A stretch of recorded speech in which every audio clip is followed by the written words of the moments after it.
un monde. RTGA, mieux qu'une chaîne. RTGA, mieux qu'une chaîne, un monde. Le journal.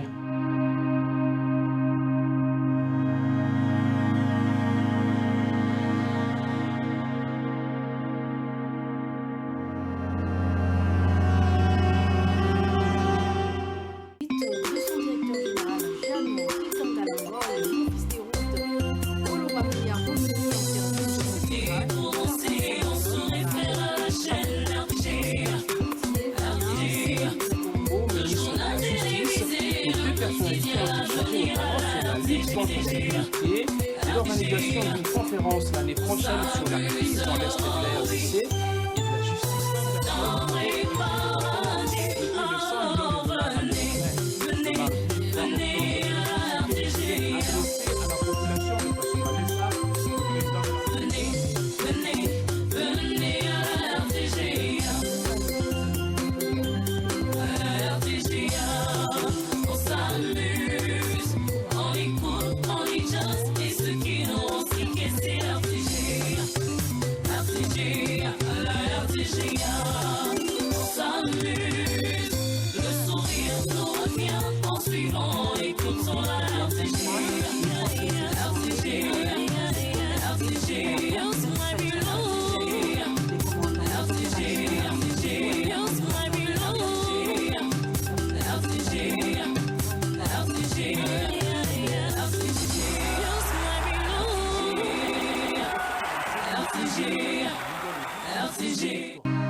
RTGA, mieux qu'une chaîne, un monde.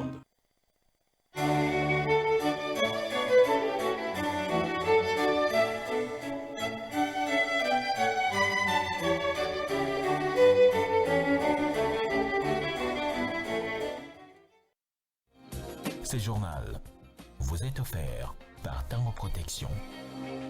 Illico Cash, ma banque mobile.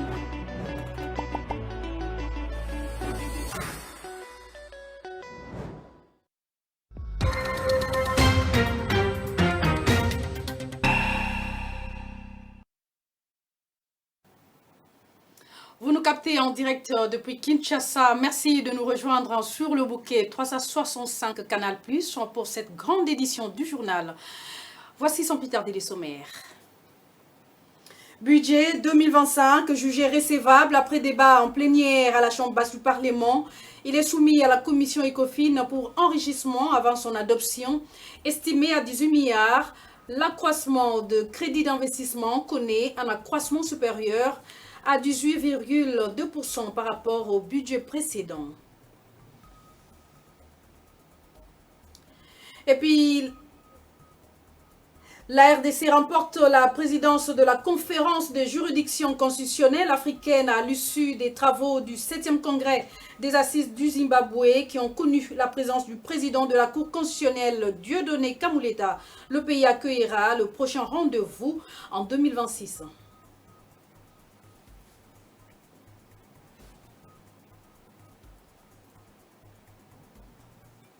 Les travaux anti-érosifs de l'Odja avancent à vive allure et tendent vers leur finalisation. L'on y construit déjà un grand collecteur devant canaliser les eaux vers la rivière Kobo. Voilà tout pour les grands titres du journal à développer tout de suite. Merci de rester scotché sur vos antennes. Direction l'hémicycle du Palais du Peuple congolais où le projet de loi des finances exercice 2025 a été déclaré recevable par l'Assemblée nationale au cours de sa plénière qui s'est poursuivie jusqu'à ce vendredi. Après débat et délibération, ce projet de budget a été envoyé à la commission ECOFIN et donc économie et finances et contrôle parlementaire pour approfondissement pendant 10 jours. Ce projet de loi présenté par la première ministre Judith Suminwa prévoit un budget équilibré en recettes mais également en dépenses de l'ordre de 18 milliards de dollars américains. Dieu merci Diaka pour les autres détails. Pendant plus de 50 minutes, la première ministre Judith Suminwa a présenté aux élus du peuple les projets des budgets pour l'exercice 2025 évalué à environ 18 milliards de dollars américains, un accroissement de 21,6% par rapport au budget de l'exercice 2024.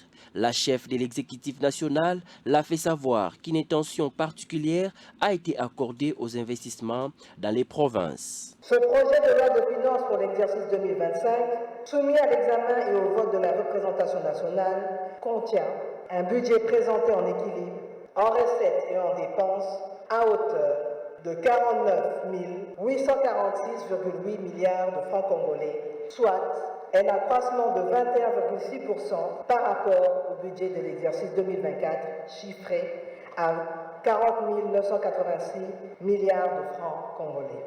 J'ai l'honneur de faire appel à votre sens de la responsabilité patriotique afin que vous déclariez recevable notre projet de loi de finances pour l'année 2025. À suivre les chapelets d'intervention des élus nationaux, aussi brillantes que pertinentes, les recommandations les plus récurrentes ont été l'amélioration des conditions de vie de la population, la poursuite de la lutte contre la corruption, l'augmentation du budget de la défense dans l'optique de la préservation de l'intégrité territoriale, l'augmentation du budget alloué à l'amélioration des infrastructures, pour ne citer que cela. Au terme des 10 heures de débats houleux menés dans la logique de la défense des intérêts du peuple congolais, la première ministre a rencontré les préoccupations des élus nationaux qui, par la suite, se sont prononcés à l'unanimité pour l'adoption de ces projets de loi de finances exercice 2025 qui a été envoyé à la commission ECOFIN de l'Assemblée nationale pour son examen approfondi. Mais que faut-il retenir de ce projet de loi des finances exercice 2025? Quelles sont finalement ses spécificités ou avancées enregistrées par rapport au budget 2024? La réponse dans ce reportage que nous propose Jacques-Olivier Moulouba. Parmi les spécificités de ce projet de loi des finances, l'on peut noter que les crédits alloués aux investissements connaissent une hausse significative de 18,2% par rapport à 2024. Cette augmentation permet de faire passer leur part dans les budgets généraux de 15,1% en 2024 à 48,4% en 2025, témoignant d'une priorité accordée aux infrastructures et au développement économique. Le budget alloué au secteur de la sécurité augmente de 25,2%, visant à renforcer les forces armées et de sécurité. Le secteur de l'agriculture, de la pêche et de l'élevage, quant à lui, bénéficiera d'un accroissement de 16,4%, faisant passer les crédits de 3 284,1 milliards de francs congolais en 2024 à 3 824 milliards de francs congolais en 2025. Cette augmentation vise à soutenir la sécurité alimentaire et à promouvoir le développement rural. En ce qui concerne le développement rural, les crédits alloués au secteur augmentent de 13,7%, renforçant ainsi les initiatives en faveur des zones rurales et de leurs habitants. Des efforts considérables seront faits pour promouvoir l'entrepreneuriat des jeunes avec des crédits spécifiquement alloués à cette fin afin de stimuler l'emploi et l'innovation. La loi des finances prévoit la poursuite des investissements dans les infrastructures financées grâce aux fonds issus de l'avenant du contrat sino-congolais garantissant de nouvelles opportunités de développement. La poursuite des grands projets tels que PDL 145 territoires et la construction du port en eau profonde de Banana est confirmée, promettant des avancées significatives dans l'économie nationale. Les efforts se poursuivent pour relier l'Est à l'Ouest du pays avec la construction de la route nationale RN2 Mbujimayi et Bukavu, essentielle pour le commerce et la mobilité. La modernisation et l'équipement des aéroports nationaux, y compris ceux de Mbujimayi, Kavumu, Kolwezi, Kalemi et d'autres, se poursuivent, améliorant ainsi le transport aérien dans le pays. La loi des finances maintient la mise en œuvre de la politique de gratuité de l'enseignement primaire et de la couverture santé universelle qui garantissent un accès accru aux services essentiels. La loi prévoit également la poursuite de la mise à la retraite des agents de carrière des services publics de l'État, accompagnée d'autres réformes nécessaires au sein de l'administration publique. S'agissant de la desserte en eau potable et en électricité, ce volet du projet souligne l'engagement du gouvernement à garantir un accès équitable et fiable aux ressources essentielles pour tous les citoyens, notamment dans les zones rurales et défavorisées. Des investissements significatifs sont prévus pour moderniser les infrastructures existantes, réduire les pertes de distribution et renforcer les capacités de production d'énergie tout en intégrant des solutions durables et respectueuses de l'environnement. Les pouvoirs de 5 premiers suppléants validés à l'Assemblée provinciale de Kinshasa ce vendredi 1er novembre 2024 au terme de la plénière présidée par le président de cet organe délibérant, Lévi Mbouta, et pour le dossier de contentieux opposant le député MLC Clovis Samba et Séverine Mouliba, il a été envoyé à la juridiction compétente. Dieu merci Diaka pour plus de commentaires.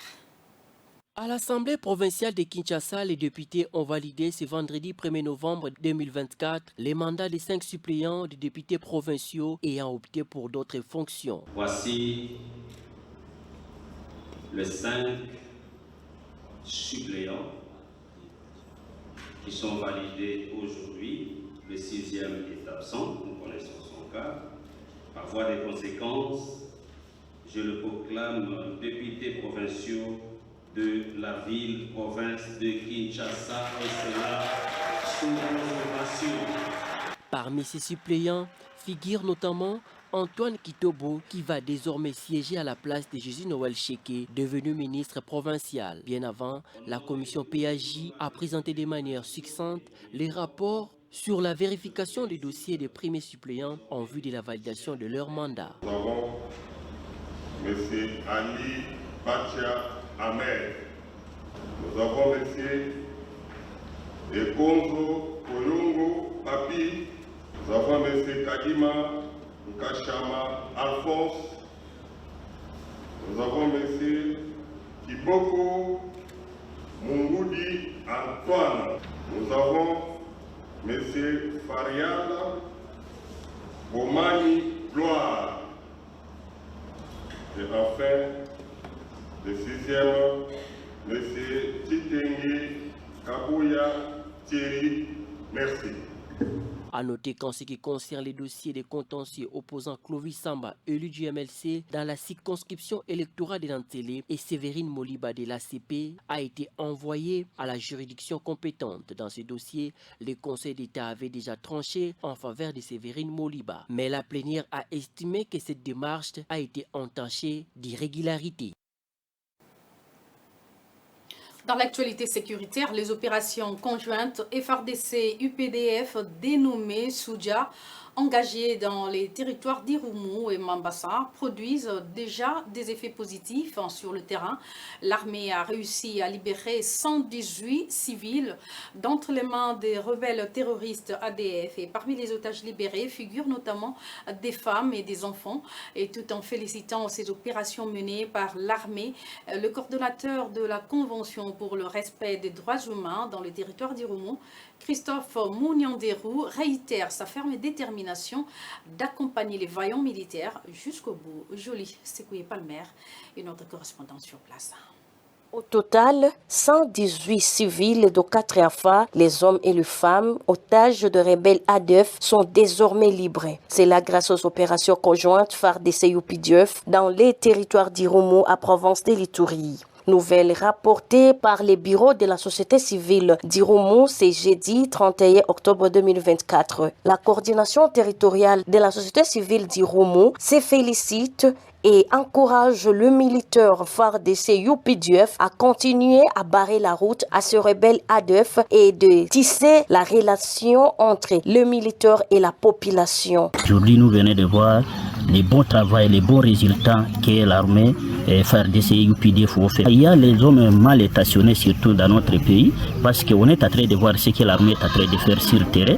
Et les autres sont en train de parler, ils sont très loin, mais nous qui sommes sur le terrain, on est en train de vivre ce que l'armée est en train de faire. Comme la force mutualisée FARDC-UPDF est en train d'opérer dans notre entité, l'essentiel à la population d'être très vigilante et de dénoncer tout cas suspect avant le temps à l'armée pour que l'armée prenne des précautions pour traquer l'ennemi. Pour la Convention pour le respect des droits humains, ces otages sont désormais des ex-otages.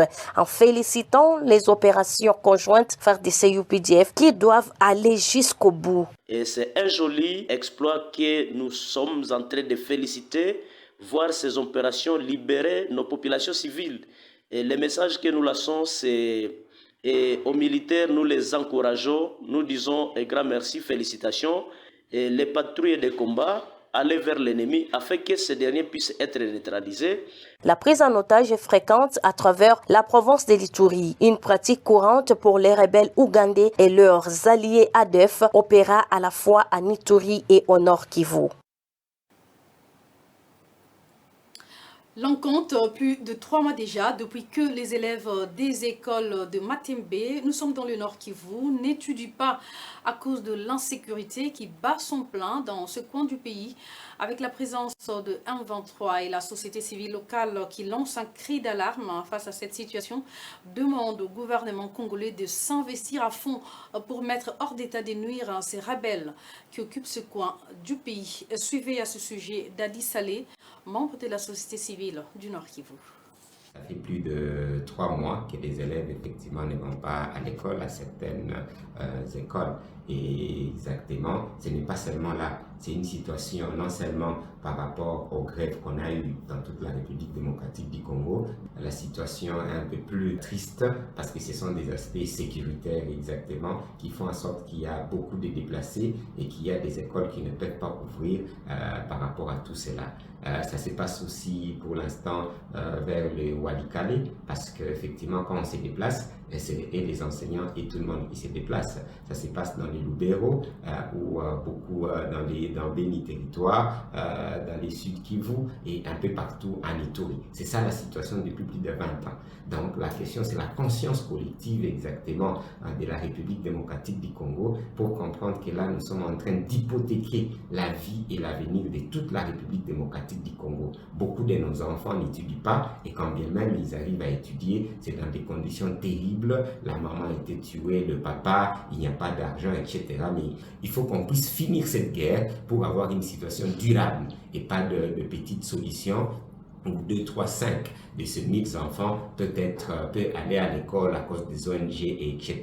Donc je demande vraiment au président de la République l'application de l'article 63 de la Constitution ainsi que 86, qu'on puisse s'y mettre pour finir cette guerre. Sinon, c'est l'avenir du peuple congolais qui est totalement en jeu et au niveau stratégique international et régional, c'est bien connu. C'est les Congolais qui restent abrutis et qu'on risque de continuer à rester abrutis et les enfants des Rwandais, des Ougandais et des autres sont en train d'étudier et on se plaindra encore un peu après. Prenons des solutions et des mesures courageuses et je vous assure que ça sera utile pour toute la République démocratique du Congo. L'éducation, c'est ça le développement. Je l'annonçais en titre, la RDC est élue à la présidence de la conférence des juridictions constitutionnelles africaines au terme d'une élection organisée ce vendredi 1er novembre. À la clôture des travaux du 7e congrès tenu au Zimbabwe, le pays a donc été représenté à ses assises par le président de la Cour constitutionnelle, Dieudonné Kamuleta Badibanga.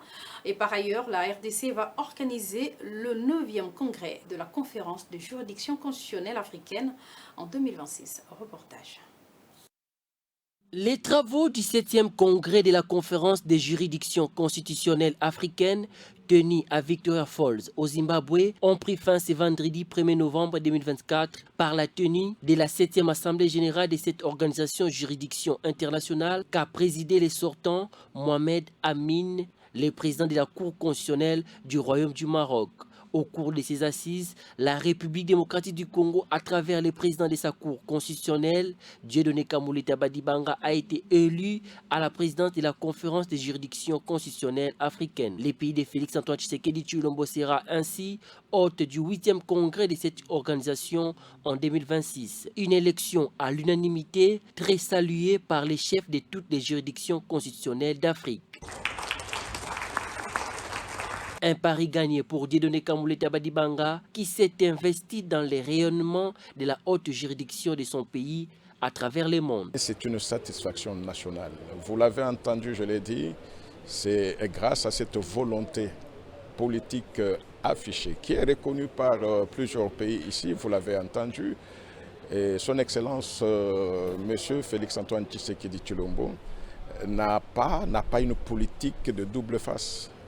Il le veut réellement, le rayonnement de notre continent et en ce qui nous concerne dans le cadre ou dans les sphères de nos compétences, de nos attributions, nous faisons en sorte que cette volonté du chef de l'État puisse être concrétisée et à l'interne et au niveau international. Aujourd'hui, nous n'avons pas à frapper les portes, ce sont les autres qui viennent vers la RDC, vers la Cour constitutionnelle de notre pays. C'est une grande émotion.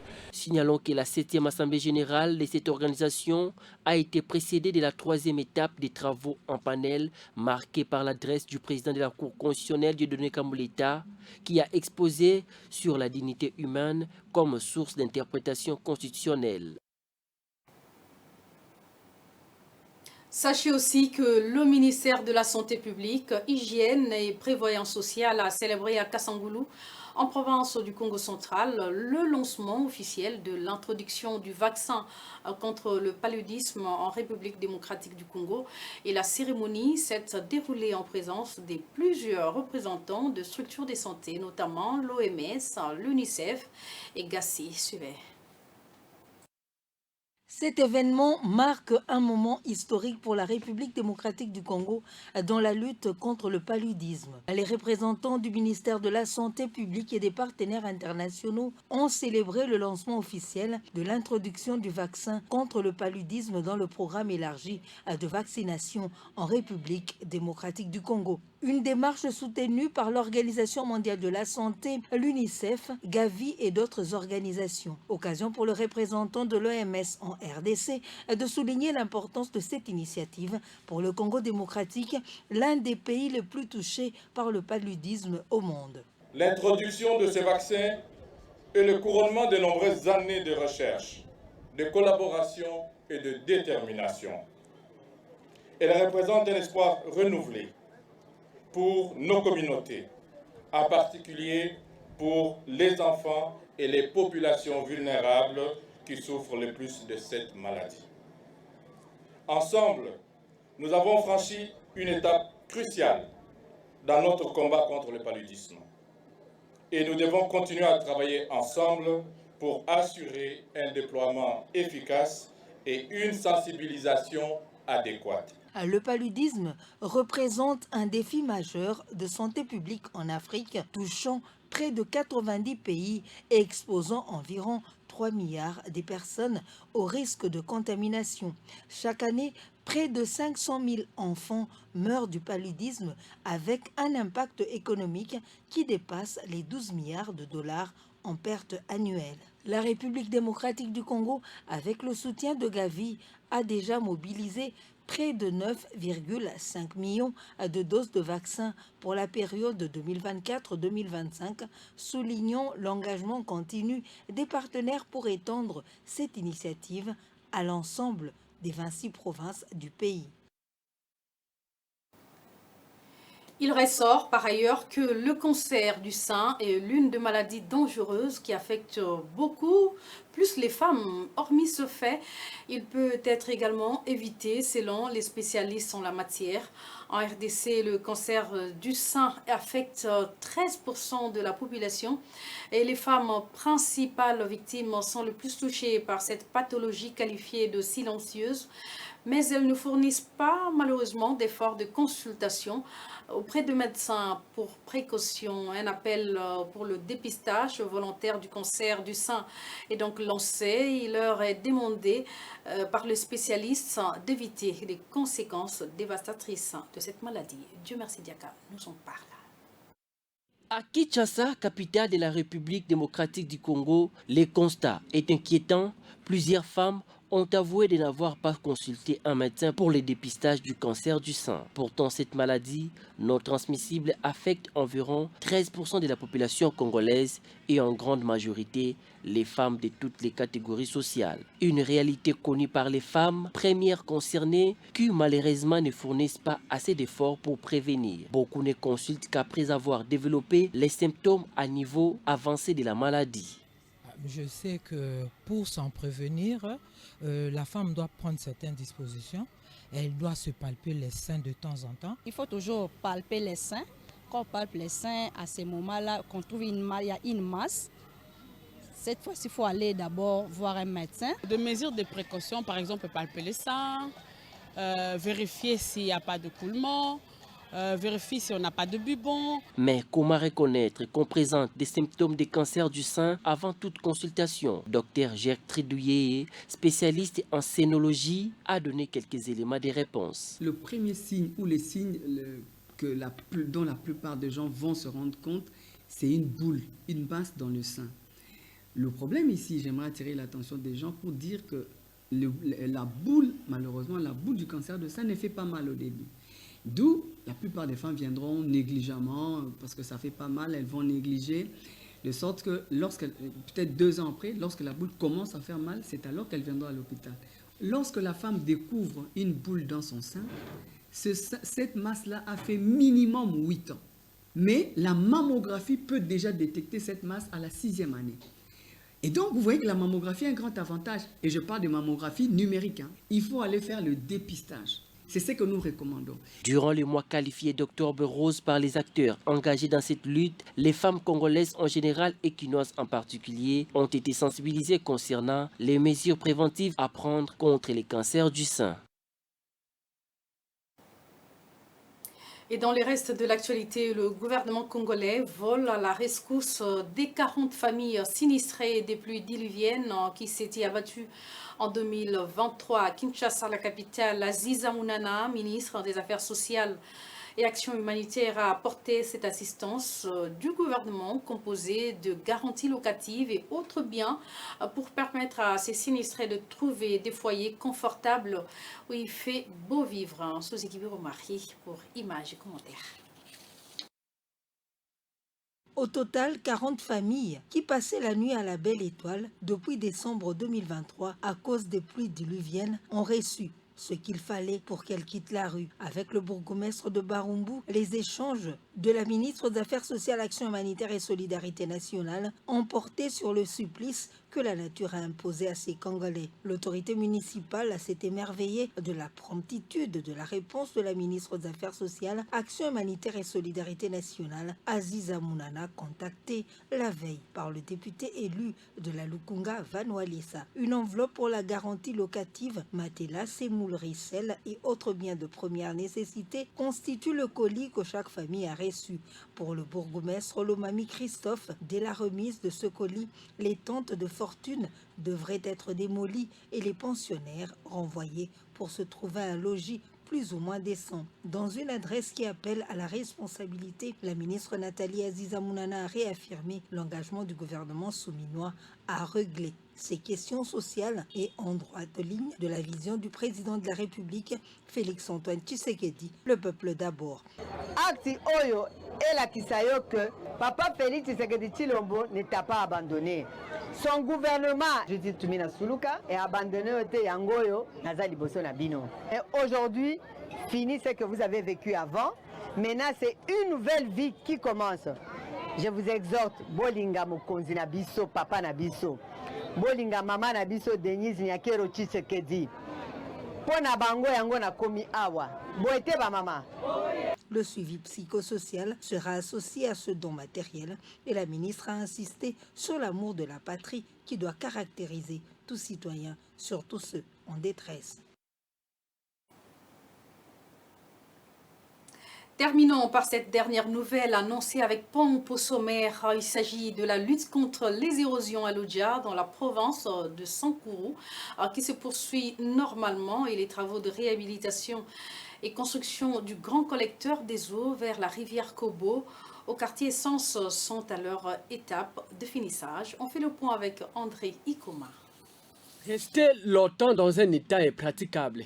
À cause des érosions, cette route est trop fréquentée relia le quartier Essence et le marché central de Lodja s'est revêtu de sa plus belle robe après le travaux de construction et de réhabilitation exécutés par la société Eris Africa en partenariat avec l'Office de voirie et drainage, OVD financé par l'État congolais. À présent, l'heure est au finissage du grand collecteur. Devons accueillir les eaux du territoire de Lodja. Là, nous continuons avec l'enrochement. Vous savez, avec la pluie qui s'est abattue la fois dernière, la pluie a emporté quelques moellons, du fait qu'on n'avait pas fini avec la fondation. Ça, c'est le niveau fini. Donc, à la fin, nous construisons toujours une fondation pour empêcher, en telle sorte que les moellons ne vont pas partir. Donc ça retient tout ce que nous mettons comme enrochement. Nous sommes en train de préparer pour construire l'autre mur de l'autre côté. Donc demain déjà il y aura le mur, la première partie.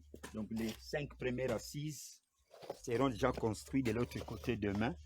Et les après-midi, nous allons couler les colonnes. Nous voulons que, dès que nous finissons, nous allons appeler la pluie. Donc ça sera notre prière. Parce que après la pluie, et ça va nous aider à comprendre qu'est-ce qu'il faut faire, qu'est-ce qu'il faut arranger, tout ça. Mais il faut qu'il y ait une pluie, ne fût-ce qu'une pluie. Et après cela, ça va nous permettre de juger maintenant. Ici, non, on peut faire ça. Ici, on peut arranger ceci. Mais sinon, ça, je vous garantis que ça va. Pour rappel, la province du Sankourou en général et le territoire de Luja en particulier restent jusque-là menacés par plusieurs têtes d'érosion, d'où l'intérêt de consolider le partenariat avec la société Eris Africa afin de lutter efficacement contre ces phénomènes. Ce journal touche vraiment à sa fin, l'essentiel à retenir.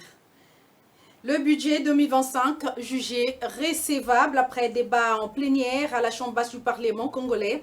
Il est soumis à la commission ECOFIN pour amendement avant son adoption estimée à 18 milliards de dollars américains. L'accroissement des crédits d'investissement de ces budgets connaît un accroissement supérieur à 18,2% par rapport au budget précédent. La RDC remporte la présidence de la conférence de juridiction constitutionnelle africaine à l'issue des travaux du 7e congrès des assises de Zimbabwe qui ont connu la présence du président de la Cour constitutionnelle, Dieudonné Kamuleta. Le pays accueillera le prochain rendez-vous en 2026.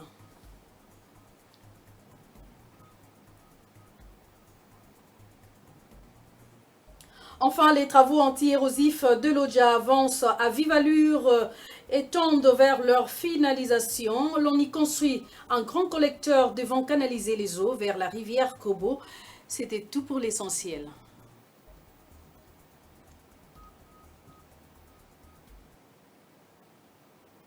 Vous nous avez suivis de partout à travers le monde. Il ne reste plus qu'à vous dire merci pour l'attention accordée à cette grande édition du journal, supervisée par Nana Bouana et André Hikobo. Merci et à très vite.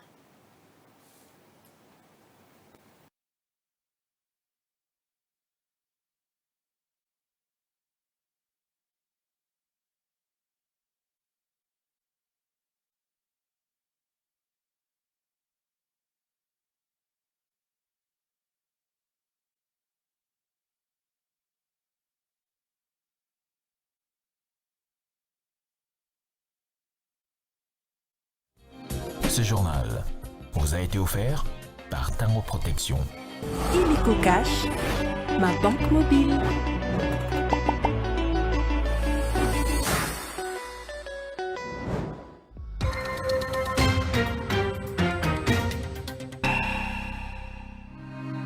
RTGA, mieux qu'une chaîne, un monde.